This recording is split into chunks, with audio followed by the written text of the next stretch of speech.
So I'm not live from the clock tower this week, but I could Hmm. be at any moment. Hmm. Could be. Welcome back to TLDR. I'm your friendly neighborhood backcracker, Dr. Joe. With me, as always, is my hunk in crime. And yet again, Nicholas, we are woodwarding and Bernsteining the shit out of the DSG. We got another big interview dropping this week. Had a ton of fun. Tell the people who we talked to, because Well, I keep butchering his fucking name. you do. And before I say who it was, this is a great reminder for those who are new to the show, catching us on Doc's Twitch stream. You're catching us on Twitter. Of course, for those who only listen to us, we do broadcast on Tuesday nights, usually at 4:30 Eastern time, sometimes a little later when we get interviews. But if you're catching this stream right now, make sure you go subscribe to all our audio channels. I know there are at least 10 that we have. We're on the major ones: Spotify, Geeks Worldwide, SoundCloud, Apple Podcast, Stitcher, Amazon Music, Audible. We're on all the major ones. If you are watching the show right now and you want us to get on your platform or we're not there already, let us know, because we'll make sure we're there so you guys can listen to all our interviews, because that's the only place you can listen to our interviews with the industry titans that we talk to. The most recent one for us was Z Chun, one of the co-creators of TKO Studios. And like per capita, Joe, I would say, pound for pound, however the hell you want to look at it. Not supposed to be a TKO pun there, but alas. I think we've talked about TKO books in our mainline episode, like percentage wise of all the books that they've had come out. We've probably talked about them the most. Of course, they do a limited amount of releases. There's probably like 20 TKO books overall. Maybe it's probably less than that at this point, Less than right? that, I think. Yeah, Yeah, maybe unless you 15? count the pros or the shorts. But Right. I Which mean, we're not I doing. know I've talked about 1, 2, 3, 4 myself. You I think know. I've done 4 or 5. I've done Pound for Pound. I did 7 Deadly Sins. I did The Pull, Lonesome Days, Savage Nights, and Sarah.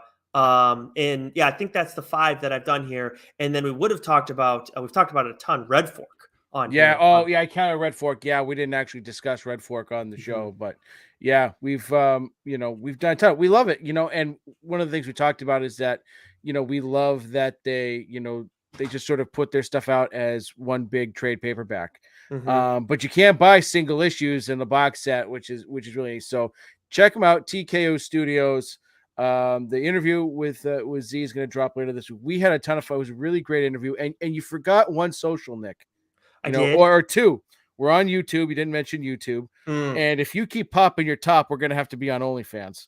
Oh, well, I Right? mean, I mean, maybe this podcast will start making some money. yeah, I mean, I guess I could be, I don't know, I could be coerced into pretty much doing anything for the show, Joe. And also, we didn't just talk to Z about TKO on the whole, although we did spend a good portion of our interview talking about that. We were actually having him on to talk about The Forgotten Blade, which is the latest book that he wrote for TKO Studios, part of their 4th wave. That is available now at your local comic shops at tkopresents.com. If you don't have it at your local comic shop, let them know, because TKO has a ton of stuff.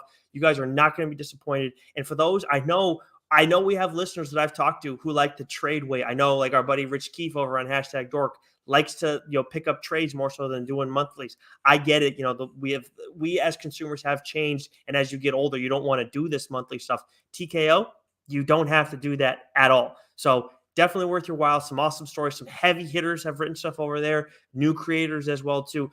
A wide range of art, which all that stuff we talked about with Z in the course of our conversation. So make sure you guys have subscribed to the show so you get that delivered right to your listening device right at midnight Eastern time on Wednesday. But now, Joe, it's time for us to get to catching up and talk about the weekly stuff that we do keep up with. So what have you been reading? So I caught up on Radiant Red, issues 3 and 4. Nice. Enjoying that. Caught up. I thought I had read Gunslinger Spawn issue 8. I thought I was caught up on that, but I didn't. So I read that. Fantastic episode with Gunslinger and She Spawn. Yeah. Booth is just so good, man. I mean, the artists they have on those titles right now, just yeah. tremendous. Right. Segovia, Fernandez, and Booth. I mean, it's just.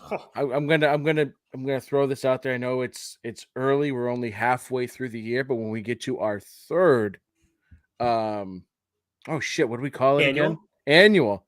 When it comes to artists of the year, Javi, strong contender. Mm-hmm. Real strong contender. Yep.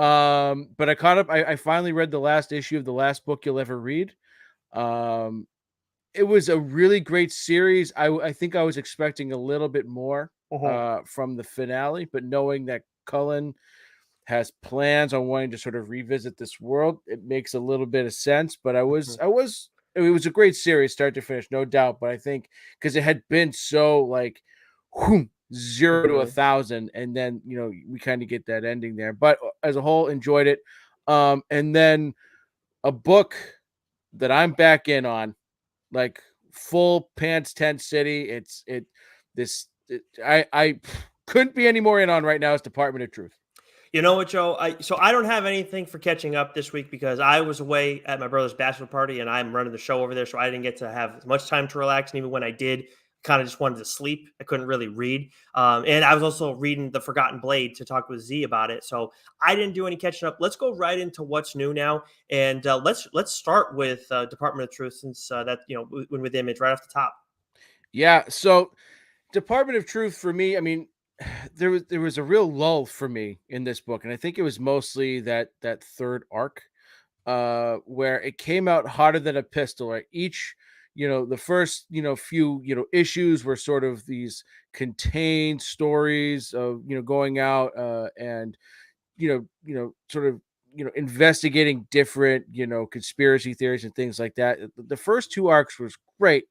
The third arc just got for me a little too wordy. Like it was a slog to read through some of those those issues, and there was a lot of just a lot of dialogue. And like I where we are now in the series, it made sense, but I think there could have been a way to tighten it up a little bit. But the past few issues, 18, which came out a month ago, issue 19, which drops this week from Image, like we're we're back at it. Nice. We're back into the good stuff. This, the shit with Lee Harvey Oswald. We're getting back to like the grander conspiracy, especially, Keith's favorite, the moon landing. Like Mm. I was so sucked. Like those last two issues, 18 and 19, like where I said it was a slog to kind of get through some of those issues before, these ones I flew through, and then I just give me the next one. I was like, I'm back. I am fully back, baby. Like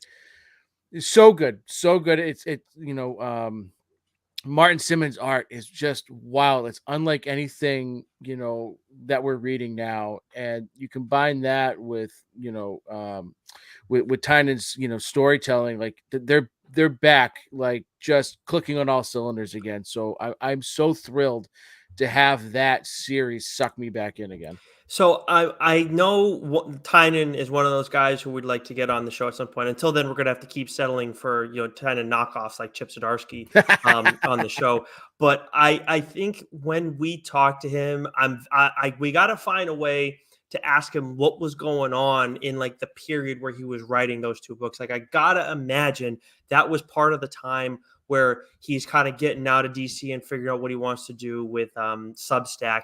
And Yeah. obviously in a diplomatic way, I want to ask him about that. I won't make you ask that because God forbid that you insult one of your heroes. Well, no, I think it's just a matter, it's a simple question of, workload, right? Because we know Yeah. like he's like as we talk to a lot of these, right? Especially when we talk to Chip, right? He's like, I got 10 different things I'm working on, And he's like, drawing something like a and he's maniac, drawing, and so like that's one of the which we'll talk questions we about always like today. to ask, right? Is the balance, right? And so like, was there a workload issue there, right? Mm, Did certain things either get bogged down or pushed aside, or less focus was placed on, or was it like, no, I had the same level for everything, but there was so much, you know what I mean? Like hmm there's a way to add, and that's kind of what it feels like. It felt like during that time period, because like I said, like something was killing the children, was ending, and they were doing the initial House of Slaughter, which he was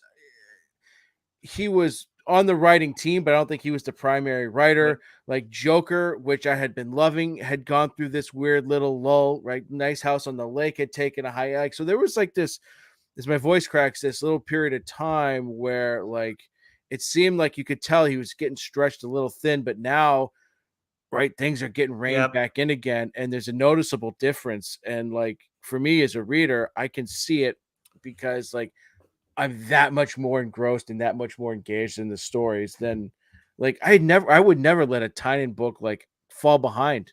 And Mhm. I fell behind on Department of Truth. I fell behind on Joker. I couldn't fall behind on Nice House on the Lake because it was on break. But like, so like I think that's a reasonable question to ask about, was there burnout? Was there being stretched too thin, taking on, too much? Do you feel as though something may have suffered Yeah. during that? But I am so happy to be back in Department of Truth because I've loved this from the get-go. And when you talk about that time when you first started noticing it, I mean, I guess burnout wasn't necessarily the first thing I thought of. It should have probably been the first thing that crossed my mind. But you're just wondering, like, he's got all this other Substack stuff going on.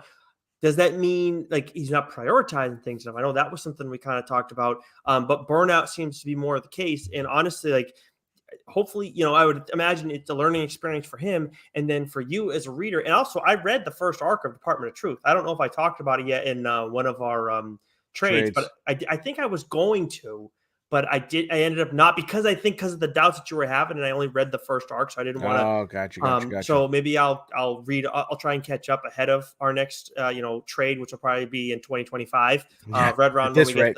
when we get the last issue of the Last Ronin.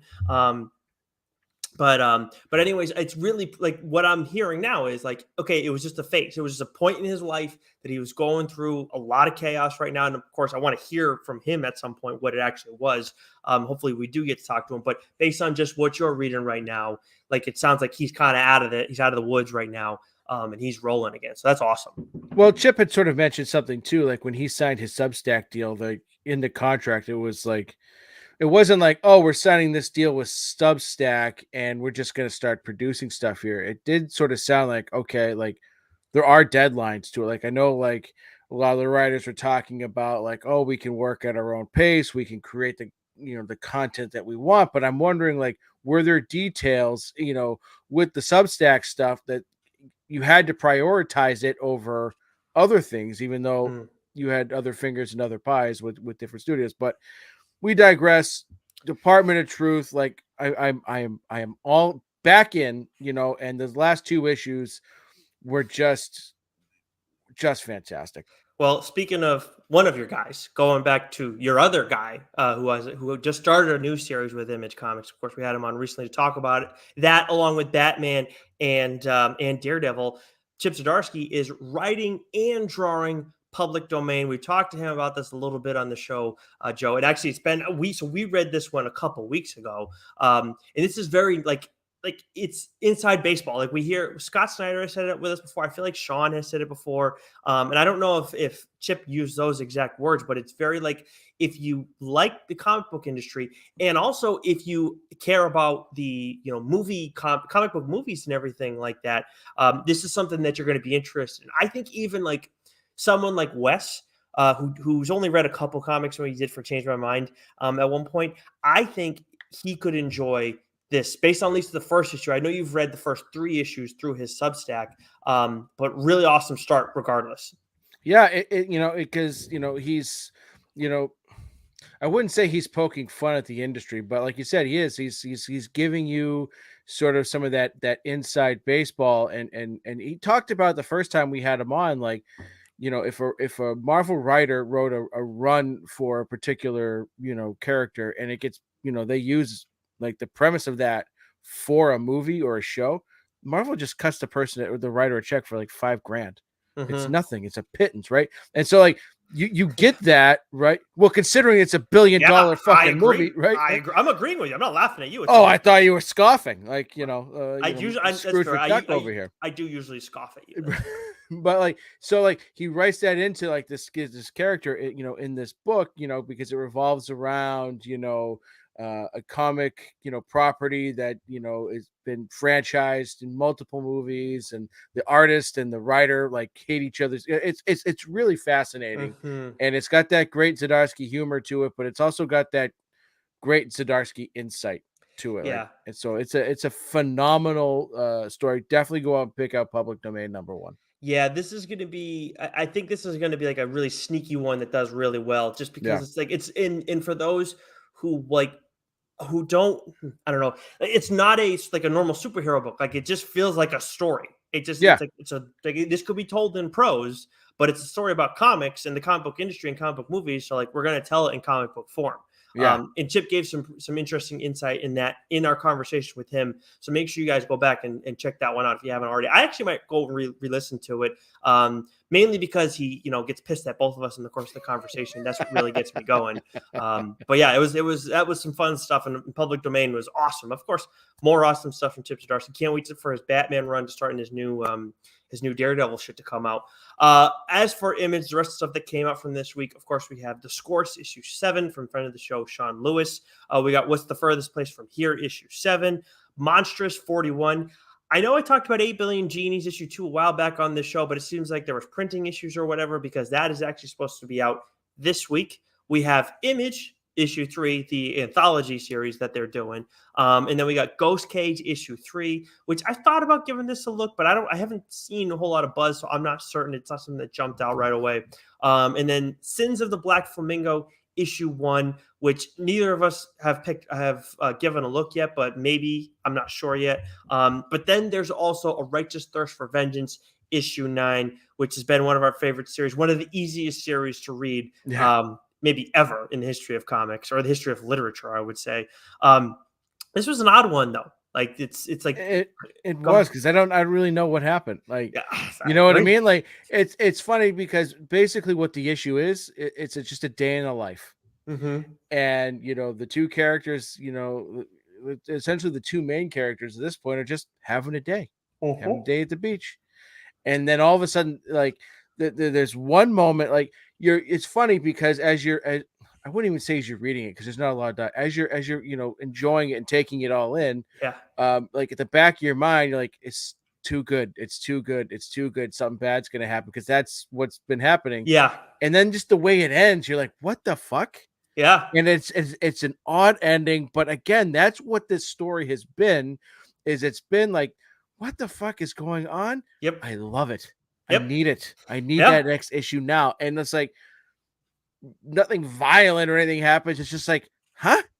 Yep. Okay. And then you're racking your brains trying to like recall like the first few issues. And so Righteous Thirst for Vengeance. Like, again, we can't talk about it enough. Yeah. It's very, like, the ending is very much just what what? Yeah. Like, how could you have no idea what's you coming. Get that, huh? You tilt your head, you go, huh? Yeah. It's kind of like a situation where, like, if you were at dinner with your like significant other, and then you told she felt that she was eating too much nachos, so then you went to the waiter and then asked him to tell her to stop eating all the nachos and all the meat with the nachos on them, and then she questioned you about it after the fact. Did this happen to you, Nicholas? It's a fucking I think you should leave bit.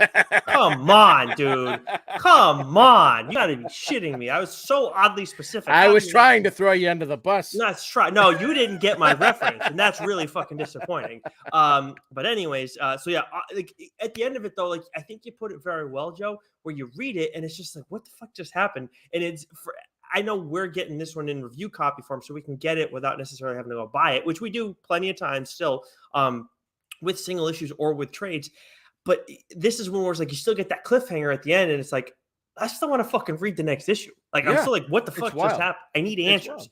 They do Rick Remender does a great job of like creating like questions afterwards too. It's like, what with this series? Like, what the fuck is going on? And even when you get answers, it's still like, huh? After the fact.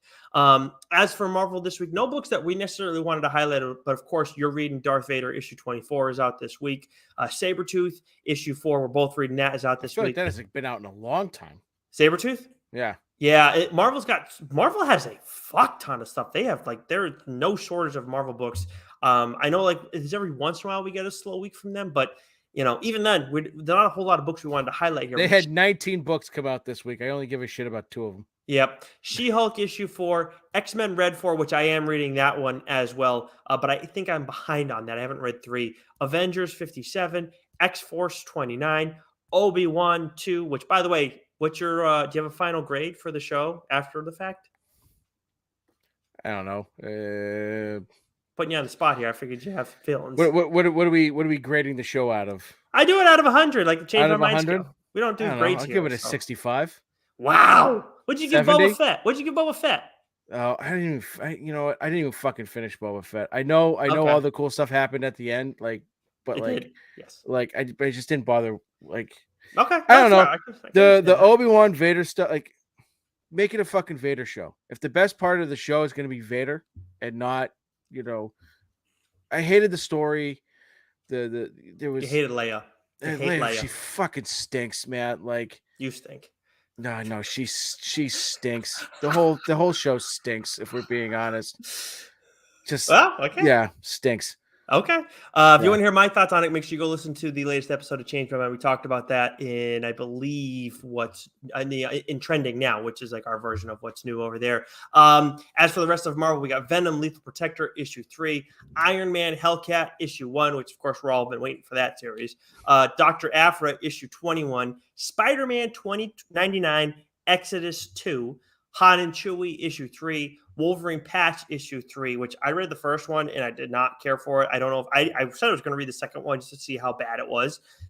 I really didn't like it at all. Then we got the Variants, issue 1, Iron Cat, issue 1, more like Iron Man-ish cat stuff. I think that was actually Black Cat, though. Then we get the fuck out of here. Then we got the Excellent, issue 4, Thor, Lightning and Lament, issue 1. I understand you got more Thor stuff coming out, but I get this is more cash grab. I feel like no disrespect to the 100%, creators, 100%. no idea who the creators are on this, but it's like Donny Cates kicking ass with Thor. Like no one else should be touching Thor. Like I don't mind if you talk about the mighty Thor and Jane Foster, that's fine. But like this, like Thor, no. And then we got Mech Strike Monster Hunters issue 1. All right, take us through DC. All right, so we have Action Comics 1044.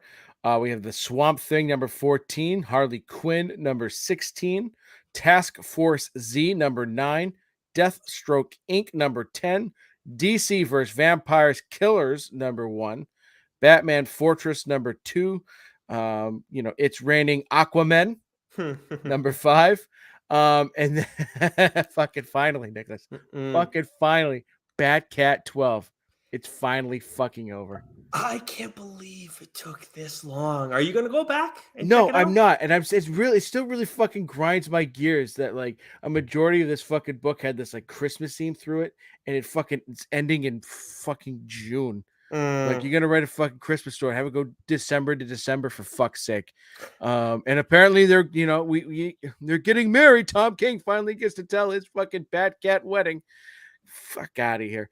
That was a lot. Yeah, but anyways, we've got a couple books from DC that we wanted to talk about real quick. Batman Beyond the White Knight. I've had to I haven't like unfollowed Sean Murphy from our Twitter account, but like when I see him post, I have to skip right past it because I'm sick of the goddamn spoilers. I don't quite get that. Like I get notifications on my personal Instagram account whenever he puts stuff up because he's one of my favorite creators in the business. But like right now, like if I see Sean Murphy posts something, I'm not even looking at it. I'll look at it later. Like fuck that. I don't know. I do not get why he spoils stuff. Still, it only mattered so much in the course of things. But after reading this, so this was. Deathstroke Inc. is on my my pull list. You have DC versus Vampires. I want to read any spinoffs that's going on within this like little story because it's been a lot of fun. When it comes to Batman Beyond the White Knight, though, like I got to put that at the top of my pull list. And issue 4, another solid issue. I felt like after the third one, I was kind of like, okay, this was fine. After this one I like this one a lot more. The stuff that they do with Terry McGinnis quite a bit better. They push this story forward towards the end. Yeah. Needed that big time because this is a Batman Beyond story. We need more Terry McGinnis. I need Duke stuff's cool. Duke's been great. Yep. Duke stuff's been fantastic. Duke has been great in general. Very good point. This stuff, though, some of the coolest stuff with Duke. Yeah. So it was a very good issue for sure. And it looks like the next issue of like Batman White Knights, Murphyverse is going to be Red Hood. And so it's a one-off, right? Is it a one-shot? I think it's a one shot. I think it's a one shot. 100%. Very excited for it, regardless. Because there was a Dr. Freeze one shot in the last Murphy, right? So which was a great little story tie into that. So that was great. But 2 other books I wanted to highlight real quick because we're getting a transition now in DC. That's kind of exciting. We're getting a bunch of new creative teams. I hate to see Mariko Tamaki leaving Detective Comics. So Detective Comics 1061 came out this week.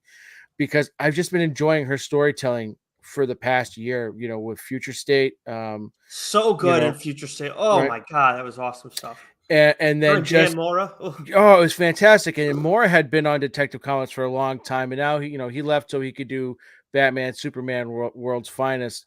But we're starting to see that changing of the guards. The stories that Tamaki had been telling was a lot of Bat Family stuff, and then it started to tie into the Shadow War stuff a bit.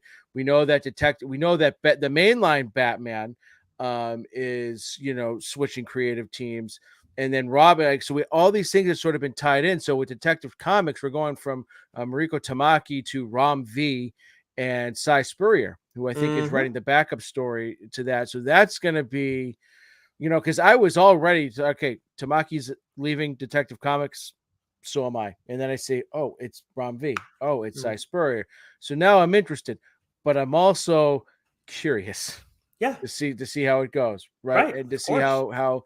how Ram can tackles this character. And what's cool is that when we talked with Zdarsky, one of the things he talked about when wanting to take over Batman was, to him, just simply, can I just change sort of the font and the logo to the book? He goes, that's like a year-long process, Wild. That was right? maybe the most interesting nugget I think we got from that. And what we're getting with Detective Comics is we're getting a new dressing of the title, which I Yeah. actually love. It's got this very gothic look to it. So, like, God Mhm. knows that was probably in the works back when Future State was out, right? From what we hear, but Great point. it looks really awesome. So, like, I wanted to tie that in with Robin, because the past several Robin issues have all been sort of tied into the Shadow War, with Joshua Williamson's been doing. And so what we get in this issue is we kind of get that break, right? We see the stories now are starting to kind of go their own way, so they're not being all tied together now. So, like, with Robin 15, which comes out today or this week when you're listening to this, is that, okay, he's been working with Bruce, he's Talia's been involved, he's going his own way, and we're gonna get more, not solo Robin stuff, but we're getting more just Robin centric, Damian Wayne centric stories like we Mhm. had in the first two arcs there. So excited about that, excited for all the changes with Batman. It's gonna be interesting to see how it goes, especially with Zdarsky and Ram, Spurrier, Williamson. They've got something cooking here.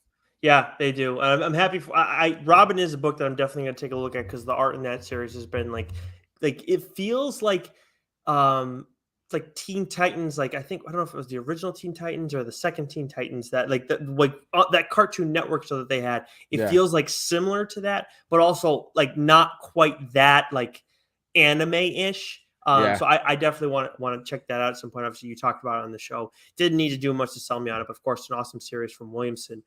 We do have one more book that we want to do a deep dive into, Joe. But I want to go through all the other stuff to give us as much time as we wanted to break that one down. So from AWA, we have Hit Me issue 4 this week, which would be right at the top of our pull list. Haven't been getting the review copies for that one, but that has been an awesome series.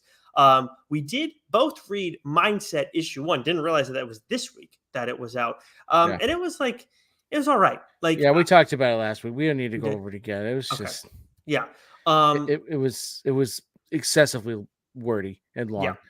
long. From Source Point Press, we got the second issue of the second volume of Good Boy. Of course, we got there's going to be the second variant cover from our guy Sheldon Buchert, who we had on the show a little while back. I think it's Good Boy meets, is it Michelangelo this time, Joe? Michelangelo this week. Yep. Yeah, the cover Yep. looks sick. Yeah, he's been doing. Sheldon does some awesome stuff. I mean, you talk about Department of Truth. That's probably some of his best work, if not Yeah. his best work. I mean, but he's got the Cad Bane cover. He's got a ton of awesome shit. I still love my favorite is still his Radiant Black issue 1 cover Mm, that he did, right, with yep. Radiant Go. Yeah, that's still my favorite. And then from Dynamite, we got Red Sonja issue 10. That's still Mirka and Dolfo, correct? Mm-hmm. Yep. Okay. And then from Aftershock, we got the Naughty List and issue 3 and Land of the Living Gods issue 5. Dark Horse, we got Hellboy and the BPRD Old Man Whittier issue 1. Pearl 3 issue 2. IDW TMNT 130. Best of Godzilla, which of course that's must read stuff. Kanto Tales of the Unnamed World issue 1. Dungeons and Dragons Ravenloft Orphan of Agony Isle issue 1. Jesus. What a fucking mouthful that people got. There needs to be someone working at these studios that just like there needs just like there needs to be someone at the hospital when someone like comes up with a baby name. Go, no, that's not gonna fucking work. Try again. Right? We need that. We need that in comics. Like, nope, doesn't work. Try again. Sorry. Yeah. Yeah. That's not gonna fucking work. Yeah. Oh my god. Yeah. No, the kid's gonna have to order a drink at Starbucks someday. Fix it. Oh man. Take us through what we got from Boom. That's where we want to end it. So we've got Berserker #9. You want to talk about a book that's been, stalled longer than the goddamn Last Ronin. It's been Berserker. Fucking brutal. Power Rangers Unlimited Countdown to Ruin #1. Buffy 97 #1. And then the last book, Nicholas, that we want to talk about this week is a book that we've been anticipating. Bittersweet here is 7 Secrets 18. Yep. Final issue of the story. Talked about it on the show quite a while back after the first arc, and we've said it multiple times on here. First arc was good, good to very good. The second arc was awesome, and then this third arc has been just fucking bananas. Yeah. Awesome stuff. Really been enjoying it. As for the final issue, I felt like I think you put it really well. We were texting about it, and I think you said it like it was a fitting ending. It made sense. It didn't go, but like at the same time, I felt like we've gotten all this crazy shit. I'd like some crazy stuff. I had a feeling we're going to get a lot of craziness coming into the end. I mean, we're talking about some pretty heavy stuff in the course of all it. So to say it's not crazy maybe isn't doing it justice, but the stakes, like, feel like I just felt like the chaos. We've gotten a lot of chaos in this last arc, and we don't get all of that at the end. But at the same time, you're wrapping up a story, so it does make sense. I think really what the emotions that I'm dealing with, Joe, is just I don't want it to end. There's just so much more like nastiness that we can get from this series. Yeah, Taylor and Dina Cool, they put a bow on it, right? And that's what this issue was, right? It was like, it's sort of like the end of, Return of the King, where you've got it's not quite that long, but where you sort of get all of those goodbyes, right? It's tying a bow. That's what we got here, but there was still some really great stuff here, right? So like, yeah, the action wasn't, ramped up to 11, but that's not what this issue was supposed to be. I think this was a very emotional ending for those two creators for this series because they put so much into it, and it's been so high octane for so long. And we still got some really interesting, bits of information, especially regarding the secrets themselves. And I loved how that all really wrapped up. Like, so there was a lot I loved it. And, I texted you last night and did you read it? And you're like, no, don't say anything. Don't spoil it for me. I don't want to know. And I think I replied, I think I'd rather read Batcat. Yeah, which is a fucking way. Like that's exactly the kind of thing I didn't want you to tell me, because I'm going into it like, wait a minute, Joe fucking hated the ending? Like, oh my God. I don't care about this. Like, I don't want you to tell me the details. I know you're not going to tell me the details. I don't want to know how you feel coming out of it, because then that's going to be like, I'm going to be nervous going into it. So yeah, it fucking rattled me when you said that. Yeah. Trigger alert. Yeah. But seriously, it was like it's a fitting ending. We did get cool stuff, and as I'm talking with you about it, where I'm like, okay, like I probably give it an 8 out of 10, but like I honestly think that some of that's just me not being ready to say goodbye to this series, because 100%. Because I don't know what else you could have expected. I went into this sort of this is what I was expecting. Yeah. Right. Because like it had been so high octane. We had the epic battles leading up to, so I didn't know exactly what to expect, but I had a feeling it was going to, like I said, be a fitting ending. Like there was going to be some sort of, because if they had left it like the ending of the fucking Sopranos, I would have been pissed. Right.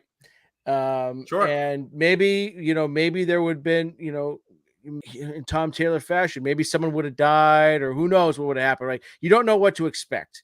Mhm. And I read this. I was very satisfied. I loved it very much. And I'm glad that I threw you off just a little bit. Yeah, well, I don't appreciate it at all. But like at the end of it all, it's absolutely a must-read series. Like Yeah. when you talk about indie comics too, I think we talk about how Righteous Thirst of Vengeance is like an easy kind of like gateway drug to get into this stuff because it reads so quickly. But when you're talking about like and obviously the story quality of that has been great. But when you're talking strictly about story quality and then like the ease of kind of moving into this space of indie comics, I think that that Seven Secrets is an awesome way for anybody to do that. Whether you're talking kids or adults, I mean, there's violence, but I feel like you could give this to your 11-year-old and be okay. Well, I was just about to say that, right? Like, my nephew Patrick, he's been loving the Radiant Black. He's been loving the Massive Verse.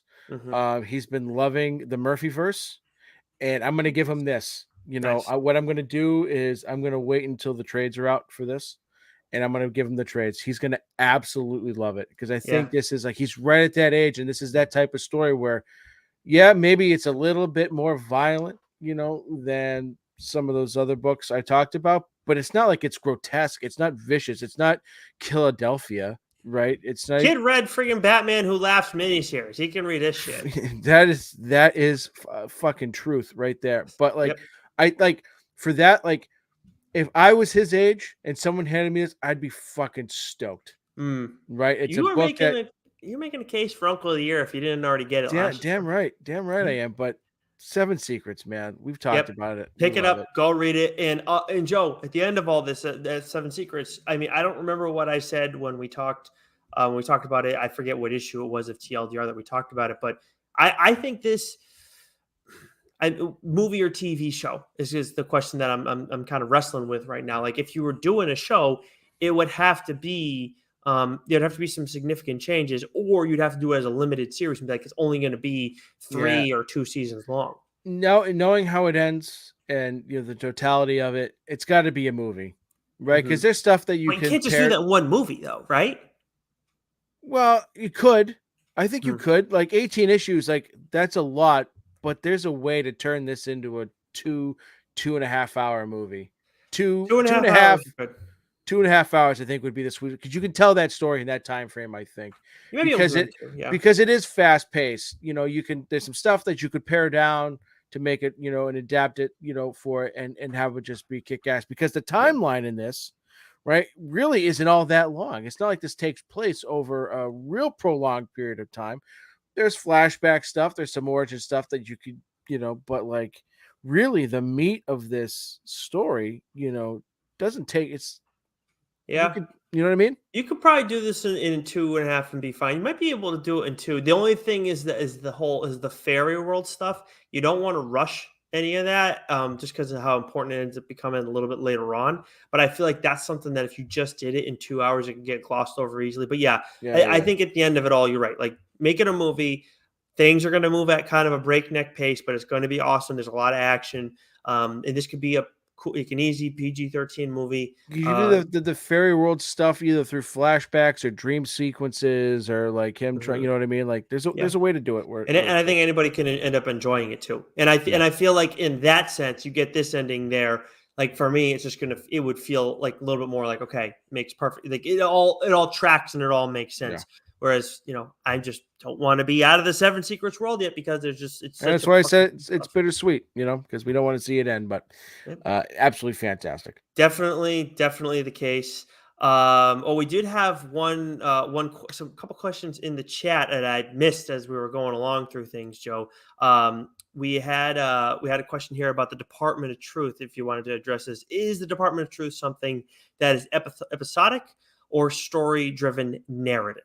So it starts off a little sort of episodic, the first, 3, 4, 5 issues, and then it gets a lot more narrative driven and uh, a lot more linear. And where we are now in issue 19, it's calling back on some of the stuff that happened in the very beginning. So it does get a little too narrative, driven, in some parts, but once you get past that fourth, fifth issue, it really does become a nice linear story. And also, this is from Ricardo in the chat too, talking about Seven Secrets. Right on the same page as I'm not ready for Seven Secrets to end, and I feel like the comic could have gone on for 20 more issues at least. Couldn't agree with you more. Like this could have kept going. Like they did land the plane. They absolutely landed the plane. But like I think seriously, like I give it like an 8. But I fully am aware that like I was just disappointed that like it's over. Doesn't. But like, they could always come back too. It's not like could. it was so tied up that you couldn't come back, Mm-hmm. and it wasn't so open ended. We're like, oh, you know, like they did it perfectly so that like, okay, if that's it, boom, you got a tight 18 issue story. It's absolutely fantastic. But if you know a year or two or whatever, and they're like, you know what, let's revisit that. They could 100% go back to that world with those characters 100%. and tell another great fucking story. You could go back to earlier with the characters and do like a prologue or a prelude or whatever, or you could do, I guess it'd be a prologue, or you could do something with these characters specifically. You could do an origin story, like an ultimate, or you could continue. Like, there's room there. There's room there's there, absolutely room for that. And Ricardo, sorry we missed your comments before, but great Yes. shit there. Yes, absolutely. So next week we will be doing our July solicit. So taking a look at, of course, the new comics coming out that week, and then everything else coming out in the month of July. Make sure you guys, if you haven't already, subscribe to the show in audio form because you're going to be able to get all our interviews there. That's the only place you can get TLDR Friar Side chats. But until next week, Joe, have a happy 4th of July and stay sexy. You know it.